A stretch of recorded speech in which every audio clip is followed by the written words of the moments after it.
Le dirigeant du monde, les ministres de l'Environnement des différents pays africains, prennent part à la 5e session de l'Assemblée des Nations Unies pour l'environnement qui se tient à Nairobi au Kenya du 28 février au 2 mars. Ces assises planchent sur différentes résolutions, notamment celle de la pollution des plastiques et la gouvernance des minerais.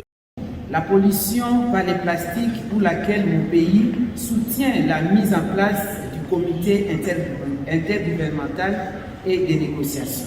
Mon pays est d'avis qu'il faille adopter des standards internationaux qui, dans leur application domestique, tiennent compte de la variété des contextes nationaux et de la multiplicité des usages réservés aux produits plastiques. En ce qui concerne la résolution portant sur la gouvernance environnementale des minerais, la RDC préconise une approche des transformations locales de ces minerais. S'agissant de la gouvernance environnementale des ressources minières, en plus de l'aspect environnemental, la RDC souligne la nécessité de prendre en compte le bien-être intégral et le développement des populations des zones exploitées. C'est dans cette optique que mon pays a levé l'option de ne plus exporter à l'état brut de ces minerais stratégiques cruciaux à la transition énergétique tels que le cobalt, lithium, coltan et cuivre. Notons que le Royaume du Maroc a été choisi pour accueillir la 6e session de l'Assemblée des Nations Unies pour l'environnement sous la facilitation de la RDC à travers la vice-primature en charge de l'environnement et développement durable. Déjà, c'est une victoire pour l'Afrique.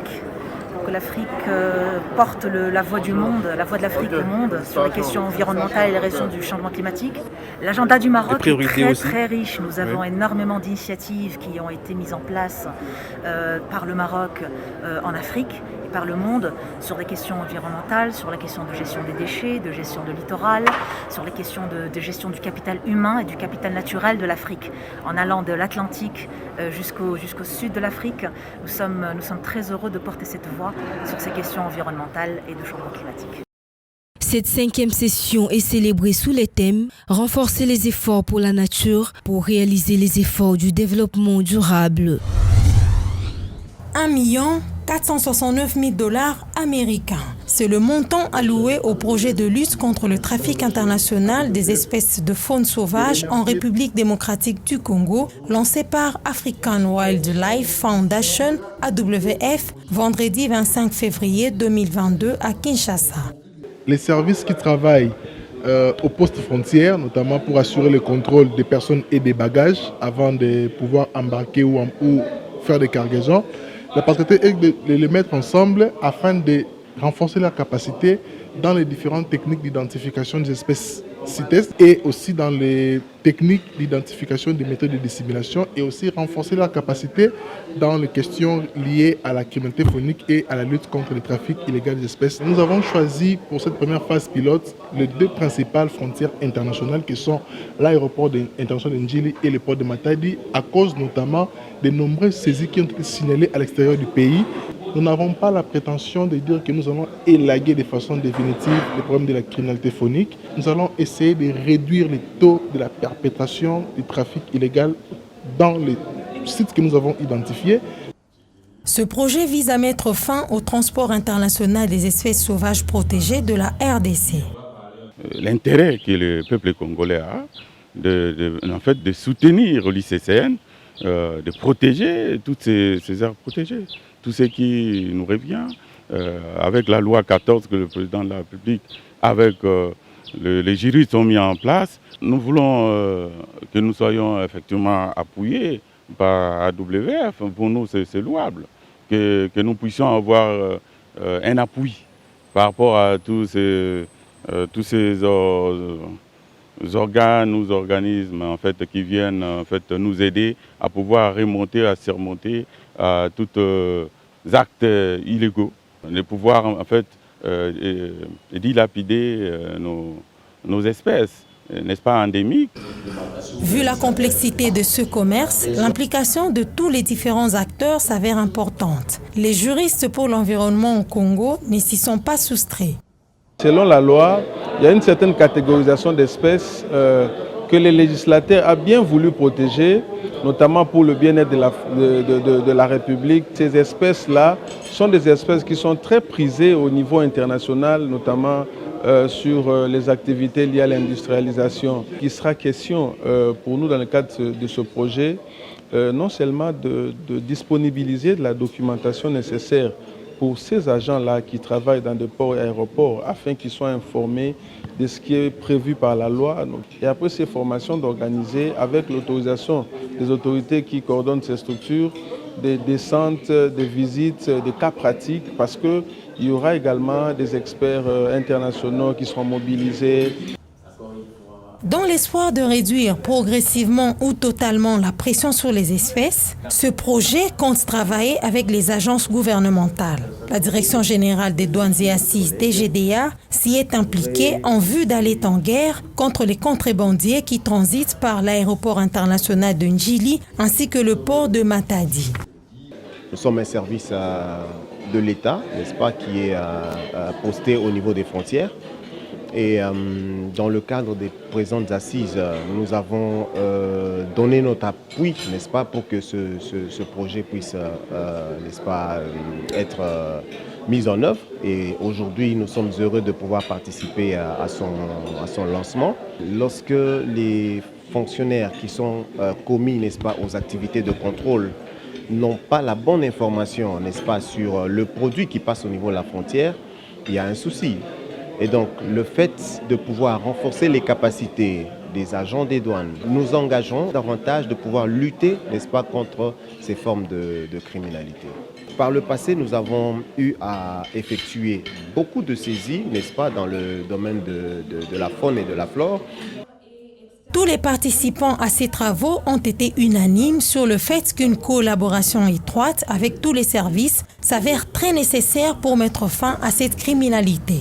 Notons que ce projet est d'une durée de 2 ans. Il a été financé par le bureau de l'INL du département d'État des États-Unis dans les affaires internationales des stupéfiants et de répression.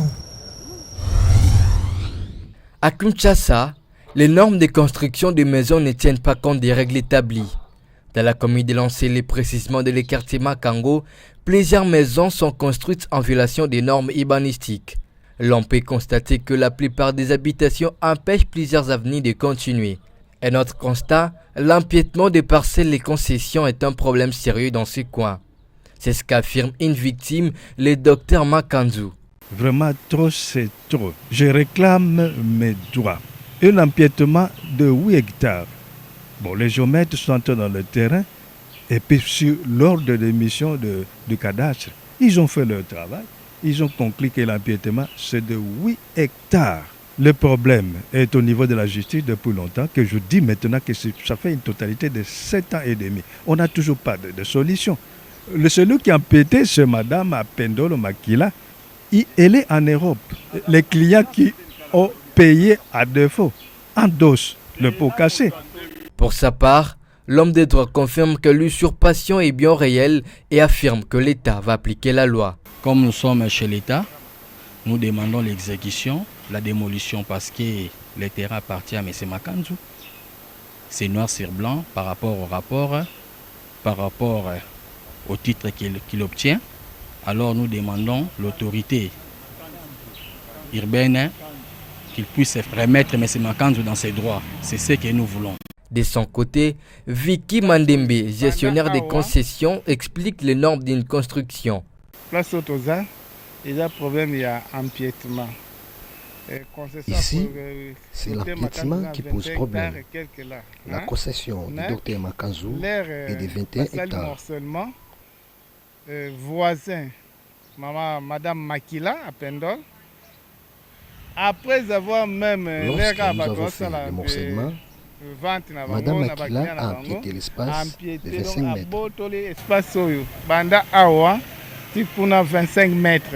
Présent sur les lieux pour palper du doigt la situation et voir comment faire appliquer la loi, les conseillers provinciaux en charge de l'urbanisme et habitants donnent la position du ministère et rassurent que l'État fera son travail comme il se doit. Nous sommes une équipe de la ville, du ministère des Affaires foncières, urbanisme et habitat. M. Makanzu nous a saisi officiellement il a saisi son Excellence Madame le ministre Nelly Marie par rapport à l'appiétement dont il est question. Et il a pris à son Excellence de pouvoir signer une note de démission pour que nous puissions, n'est-ce pas, descendre, effectuer une descente, s'enquérir de la situation et pouvoir éclairer sa lanterne par rapport à ce que nous allons voir palper la réalité. Et par la suite, il va prendre des décisions y afférentes. Ici est de noter que cette affaire tend déjà vers sa 11e année, mais jusque-là, la justice ne fait que rassurer de la trancher sans l'accomplir. Après le lancement de la deuxième table ronde tripartite des hydrocarbures jeudi 24 février 2022 à Mwanda, un élu provincial de Kinshasa qui a fait un déplacement pour ses assises estime que c'est capital. De Kinshasa jusqu'ici, c'était pour venir participer à ces assises où il y a une grande question à résoudre, celle qui concerne le gouvernement, les entreprises pétrolières ainsi que les autochtones qui, de part et d'autre, ils ont leurs droits. Néanmoins, Albert Mwanda pense que les résolutions de la première table ronde de 2010 n'ayant pas été respectées, que devrions-nous attendre de cette deuxième table ronde? Nous attendons sûrement qu'il y ait un équilibre entre les trois partenaires. Nous croyons à tel point qu'avec des clauses qui seront prises entre le gouvernement provincial, les entreprises pétrolières et les autochtones, nous croyons qu'il y aura quand même amélioration parce que quelque part, il n'avait pas pris en compte le gouvernement provincial. Notons que peu avant le lancement de ces travaux, le ministre des Hydrocarbures s'était entretenu avec les syndicalistes de Mwanda en vue de trouver des solutions à leurs préoccupations. Avec comme superficie de 7948, 80 km², la commune de Maluku, qui est la plus grande de la ville-province de Kinshasa, peut être utilisée comme commune pilote pour les plans d'aménagement de Kinshasa. Cette commune urbano-rurale couvre en elle seule plus ou moins 80% de la superficie globale de la ville de Kinshasa. Malgré cela, les plans d'aménagement de Kinshasa n'existaient pas. C'est ce qu'a révélé le conseiller provincial de l'urbanisme et habitant Joël Foutivemba dans une interview accordée à Environ News. Le plan d'aménagement n'existait presque plus parce que les plans d'aménagement qu'on a dans la ville de Kinshasa concernaient que les villes où il y avait des évolués. Le plan d'aménagement nécessite des réformes. Au niveau national, je salue les efforts que l'excellence Pius Mabule, le ministre des Affaires foncières, urbanisme et habitat, il est en train, n'est-ce pas, de faire des efforts pour pouvoir mettre en place un nouveau plan d'aménagement qui va, n'est-ce pas, regrouper toutes les communes de la ville-province de Kinshasa. Actuellement, notre commune qui était jadis agricole devient commune urbano-rurale parce qu'il y a également de plans de bâtisses qui sont là. Il y a aussi, n'est-ce pas, les morcellements qui se font par rapport aux normes urbanistiques, par rapport au respect des services d'urbanisme. D'après lui, la commune de Maluku manque de moyens financiers conséquents pour son développement de la construction des normes urbanistiques. Beaucoup de maisons sont inachevées et cela montre à quel point les habitants de ces coins de la ville vivent dans la pauvreté. Les gouvernements devraient multiplier des stratégies et techniques pour trouver un plan d'aménagement qui ne va pas appauvrir davantage la population de cette partie de la ville. Bien sûr, vous savez, la commune de Maluku n'a pas assez d'argent, c'est-à-dire que la population qui y habite n'a pas d'argent. Et lorsque vous allez sillonner la commune de Maluku, vous allez comprendre qu'il y a beaucoup de maisons inachevées. Il y a également des maisons construites en briques d'aube. Il y a aussi des maisons construites en bois. Cela démontre à suffisance la pauvreté que connaissent la population de notre commune du Soleil Levant. Mais en termes de la population, Maluku n'est pas peuplé. Nous avons encore des espaces. S'agissant des constructions anarchiques qui continuent de poser problème dans la ville de Kinshasa, l'expert partage les responsabilités et interpelle les chefs coutumiers ainsi que les agents de l'État mal intentionnés qui vendent des parcelles sans tenir compte du respect des normes urbanistiques. Les responsabilités sont partagées. Moi, je commencerai d'abord, c'est vraiment l'affaire de ceux qui vendent les chefs coutumiers ainsi que quelques agents de l'État mal intentionnés. Ceux qui vendent, ce sont ceux-là qui ne tiennent pas compte au respect des normes urbanistiques. Mais l'État aussi, n'est-ce pas, ça n'a pas de responsabilités. Pourquoi? Parce que ces gens-là, lorsqu'ils achètent, ils viennent au niveau de l'État pour avoir des documents. En venant à l'État, au lieu que l'État puisse, n'est-ce pas, envoyer ses agents pour aller palper la réalité, s'enquérir de la situation avant de signer, l'autorité signe, ça pose problème. Et l'État également, avant, n'est-ce pas, de donner des titres, il faut qu'il puisse dépêcher les agents, les chefs de service ou les contrôleurs de sites, aller palper la réalité, comprendre que non, ici, est-ce que je peux signer un document en faveur de ces demandeurs, de cet architecte ou pas? Raison pour laquelle je vous dis que les responsabilités sont vraiment partagées. Dans la capitale, de nombreux habitants se disent favorables à cette démarche. Il est déjà arrivé que les immeubles s'effondrent, causant des dégâts, y compris des pertes en vie humaine, chose que les gouvernements souhaitent éviter. Interpeller les autorités pour indemniser les parcelles qui ont perdu quelques espaces en guise de construction de la route qui traverse les quartiers Mbazalemba de la commune de Kisenso pour déboucher dans la commune de Matete, mais aussi reprendre les travaux de cette route. Tels sont les points forts inscrits au cours d'une réunion organisée le week-end dernier par le groupe de réflexion et action pour le développement de Kisenso. Bon, il faut dire que c'était une réunion hebdomadaire. C'est le groupe de réflexion et d'action pour le développement de Kisenso, Gradeki en sigle, qui était en réunion pour réfléchir sur le problème de la commune de Kisenso. Nous avons parlé de la reprise des travaux de la route. On a parlé de tous les problèmes de Kisenso. Nous avons fait un état des lieux de la situation de la commune de Kisenso. L'ONG n'entend pas se taire quant à la détente des autorités communales sur la régulation de ces problèmes.